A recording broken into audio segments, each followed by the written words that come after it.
Bonjour tout le monde, merci d'être présent. On a réglé les petits soucis. Donc la première conférence, conférence Volks sur l'éco-conception des prises d'escalade au service des ouvreurs et des compétitions. Je vais commencer par me présenter. Stéphane Dugy, je suis le responsable du site Volks. Je suis aussi concepteur des produits et des prises Volks, qui m'occupe une bonne partie du temps. Volks, c'est une société qui conçoit et qui fabrique des prises d'escalade depuis 1996. On est fabricant français. Notre usine, elle est dans le 69, au nord de Lyon. Et on a à cœur de garder cette production en France. Pourquoi? Parce que ça nous a, moi, en termes de conception, ça m'apporte beaucoup d'avantages d'avoir l'atelier de conception et la production juste à côté. C'est entre autres grâce à ça qu'on peut travailler sur l'éco-conception, et on a une sensibilité aussi qui est assez importante pour réduire l'impact de la prise d'escalade sur l'environnement global. Donc on va commencer déjà pour définir qu'est-ce que l'éco-conception. Deuxième point, ça va être comment on intègre ces paramètres dans la fabrication et dans la conception des prises d'escalade. Il y a un intérêt aussi pour le client. C'est faire du bio, faire de l'éco. S'il n'y a pas un intérêt pour le client, derrière, il n'y a pas d'acte d'achat. Et quand on est une société, l'objectif quand même, c'est qu'on puisse vendre les prises. Donc tout le monde doit s'y retrouver. Donc c'est un produit qui, sur le long terme, aura un intérêt pour le client. C'est primordial, et ça a été vraiment pris en compte dans la conception du produit aussi. Et puis après, la prise d'escalade, ça reste un produit image, modèle, et on ne peut pas faire de l'éco-conception si on ne respecte pas des standards, c'est-à-dire d'avoir des belles prises, des prises qui brillent, des prises qui correspondent aussi à la demande des ouvreurs. Donc c'est ça qui est difficile dans la fabrication d'une prise d'escalade, c'est qu'il faut prendre les paramètres techniques, les paramètres esthétiques, et essayer de faire que ça pollue le moins possible. Donc c'est une tâche qui est complexe, qui nécessite diverses expériences, diverses expertises, et c'est un travail d'équipe pour avoir le bon produit.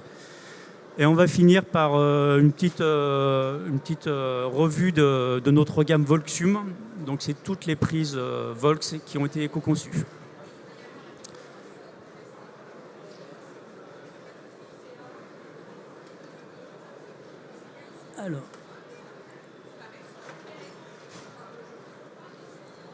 Alors, qu'est-ce que l'éco-conception? L'éco-conception, c'est intégrer les enjeux environnementaux dès la phase de conception des produits. Elle vise à réduire l'impact environnemental sur l'ensemble du cycle de vie, prenant en compte les consommations de ressources, d'énergie, les émissions des gaz à effet de serre et sur la biodiversité. Donc là, il y a des points qui sont très importants, c'est que c'est dès la conception du produit qu'on réfléchit. On réfléchit à faire des produits qui, à la base, n'utilisent pas beaucoup de matière.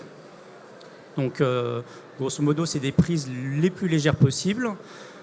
Il faut qu'elles soient légères, mais il faut qu'elles soient résistantes. Donc là, il y a une notion d'épaisseur, il y a une notion de timing qui est important.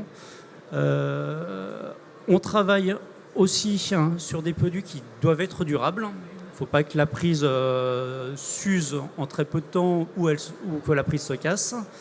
Et sur l'ensemble du cycle de vie, donc qu'est-ce qui a été la solution optée par Volks pour faire durer le produit plutôt que de le recycler qui consomme beaucoup d'énergie et qui nécessite de refondre le produit, de recouler le produit.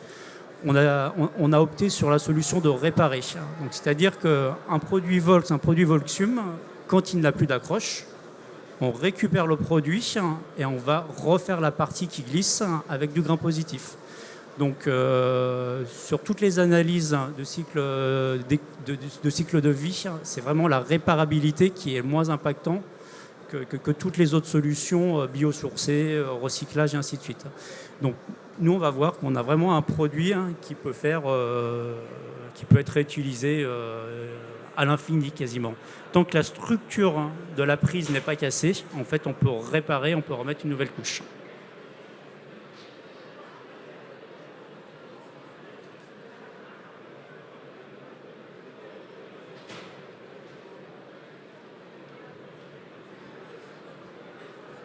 Les Volksum. Donc, comme je disais, dès la conception, on pense à ce que la prise soit la plus légère possible. Qu'est-ce qu'on va faire pour ça? Déjà, on va pas mettre d'axe central. Pour visser les prises, on va les visser qu'avec des vis à bois sur le périphérique. Pourquoi ça? Parce qu'on va pouvoir vraiment évider la prise au maximum à l'intérieur et ça va permettre de gagner au maximum du poids. Une prise, on va dire grosse comme la télé, si elle a un axe central ou si elle n'a pas d'axe central, il va avoir plus d'1 kilo de différence. Donc c'est un choix de départ de se dire ces prises, elles pourront être fixées qu'avec des vis à bois. L'autre solution, c'est d'associer deux matériaux qui sont complètement différents. On va prendre les qualités du polyuréthane, donc du plastique, et les qualités du polyester, les prises en résine, les anciennes prises qui sont lourdes. La coque de la prise, elle est en plastique. Quels sont l'intérêt du plastique? C'est que c'est une prise qui va être flexible, qui ne va pas casser et qui va pouvoir subir des chocs. Sur la partie préhension, à l'inverse, on va faire du grain positif. Donc c'est une résine polyester qu'on rajoute par-dessus. Et là, on va avoir la durabilité et la sensation de rocher sur la partie préhension. Donc en associant ces deux matériaux, on va avoir un produit qui ne va pas se casser et une accroche qui va vraiment durer beaucoup plus longtemps. Si on veut comparer une prise en polyuréthane, en PU et une prise Volksum, la prise Volksum va durer grosso modo 3 fois plus longtemps grâce à ce rajout par-dessus du grain positif. L'autre solution optée aussi, donc ça joue sur l'esthétisme de la prise, mais ça joue aussi sur la durabilité de la prise, c'est que la partie qui n'est pas préhension, on va la faire en dual texture. Le dual texture, par définition, c'est lisse, donc ça ne s'use pas. Donc en fait, la partie brillante de la prise, elle a une durée de vie infinie. Donc ça fait que si on va sur le cycle de réparation, on va juste se concentrer sur la partie préhension. Et en plus, on a des prises qui sont super modernes. Une fois que les prises sont usées, on va dire au bout de 3 ans, il y a la solution de la réparer. Donc on renvoie le produit. Le produit, on refait la partie préhension, on refait du grip. Et ça repart pour un cycle de 3 ans. Le produit, une fois réparé, esthétiquement, on va avoir quelques marques de la durée de vie de la prise, mais le grain, il sera nickel et pourra repartir pour de longues années.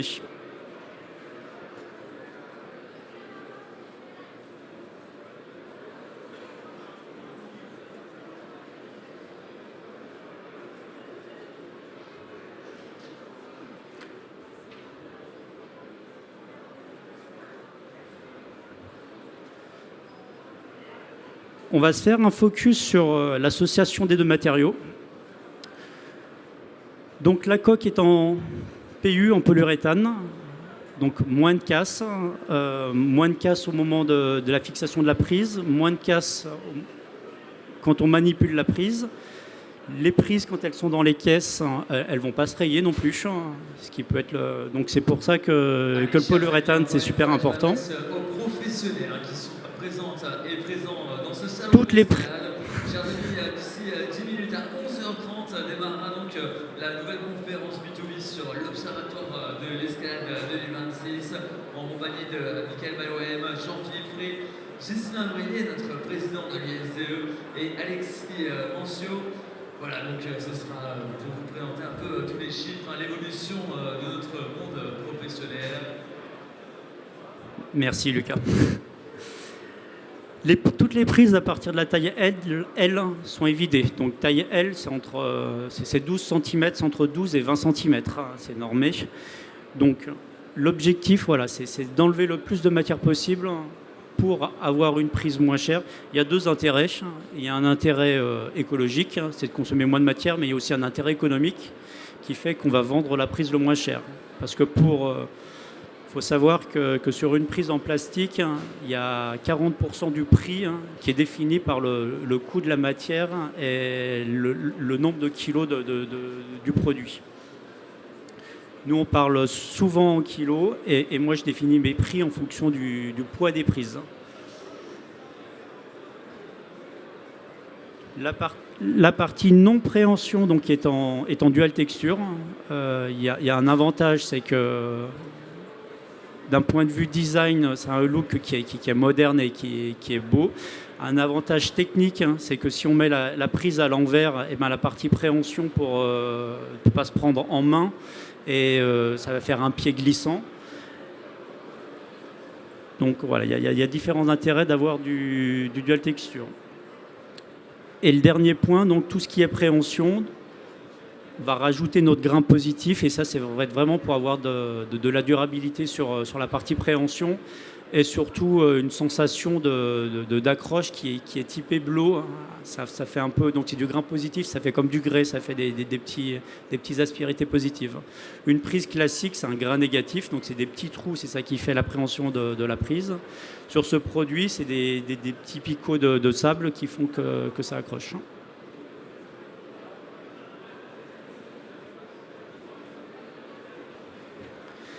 La réparabilité du produit. Donc chez Volks, on s'est posé beaucoup de questions pour essayer de diminuer l'impact écologique. On a fait des tentatives avec des produits biosourcés. On s'est rendu compte que dans le temps, ça ne durait pas. Le recyclage, avec nos technologies, on a des produits qui sont non recyclables, et puis ça demande une infrastructure qui est lourde et qu'on ne pouvait pas mettre en place. Donc on a vraiment opté sur la réparabilité. Et là, on a développé un produit qui était compatible sur du polyuréthane, sur du bois ou sur du polyester. Donc on rajoute ce grain positif sur n'importe quel support. Et là où il y a eu du développement et de la recherche, c'est vraiment pour qu'on ait une cohésion, une fusion entre les différentes structures. L'avantage sur du Volxium, c'est qu'on travaille sur une prise avec du grain négatif, donc on a vraiment la couche qui s'intègre et qui se fusionne à la prise de base. Donc on n'a aucun souci de délamination avec ce produit. Grosso modo, on va rallonger la durée de vie du produit pour un tiers du produit de base. Une série qui va coûter 1 000 €, pour 300 €, on va pouvoir la réparer, la relancer pour un cycle de vie.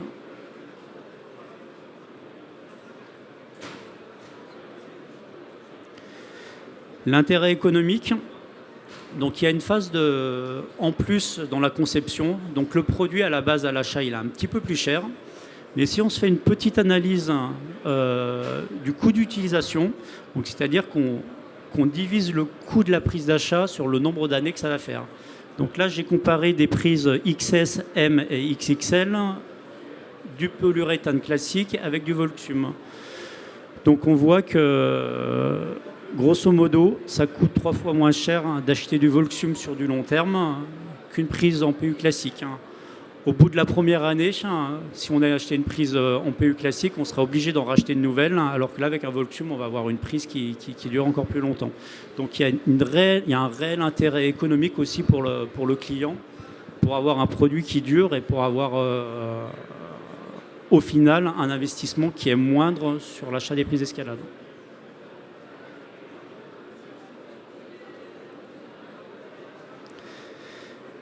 La conception, j'ai travaillé avec Arthur Ternant, qui est un ancien membre équipe de France, plutôt typé bloc. Moi, j'ai un vécu d'ouvreur et de grimpeur de haut niveau, mais il y a un peu plus d'années.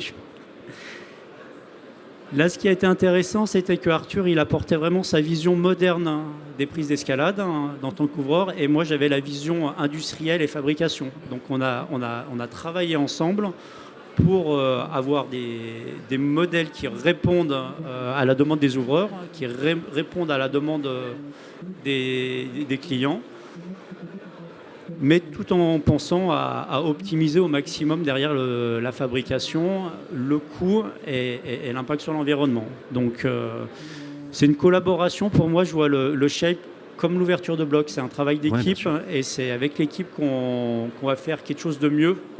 Parce que quand on est tout seul, on est un peu focus sur ce qu'on fait, on a des œillères, donc je trouve que le travail d'équipe est super intéressant pour innover, trouver des solutions. Kidnappé par le fait qu'en fait, on ne parle que de droit, etc.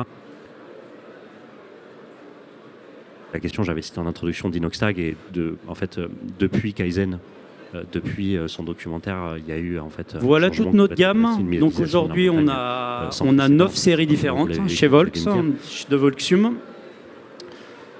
On va avoir à peu près 200 prises différentes, différents modèles différents. Chaque série, elle est pensée par un design qui est en commun, pour vraiment avoir une identité. Quand on achète une série, grosso modo, on peut ouvrir un ou deux blocs dans le même design et dans les mêmes prises.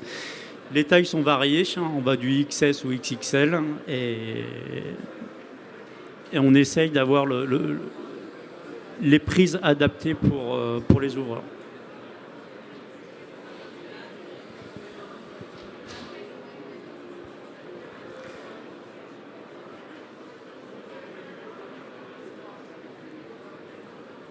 Les half-dômes, donc ça a été conçu par ordinateur, ces séries, et là où on a essayé de jouer, c'était sur le positionnement du grip. Donc là l'intérêt, c'est la même forme, on va avoir des homothéties de taille, et après la technicité, c'est où on a mis l'appréhension et où on a mis le grip. Les Optimus ont typé les difficultés, et là on a un super rapport qualité-prix. Donc la série elle fait 12 kg, elle n'est pas très chère, elle a moins de 1 000 € prix public. Donc on a des produits durables pour pas très cher. Apparemment, on a fini. Je ne sais pas si vous avez une ou deux questions. Si vous êtes intéressé, vous pouvez passer sur le stand Volks, où je serai là pour répondre aussi à vos questions. Je suis tout au fond du salon, et en espérant que ça vous a intéressé et que le concept ne vous laisse pas insensible. Et en tout cas, nous, chez Volks, on va vraiment continuer à persévérer dans cette direction, à essayer d'innover, de proposer de nouvelles choses qui soient adaptées à l'escalade et qui essayent de polluer le moins possible.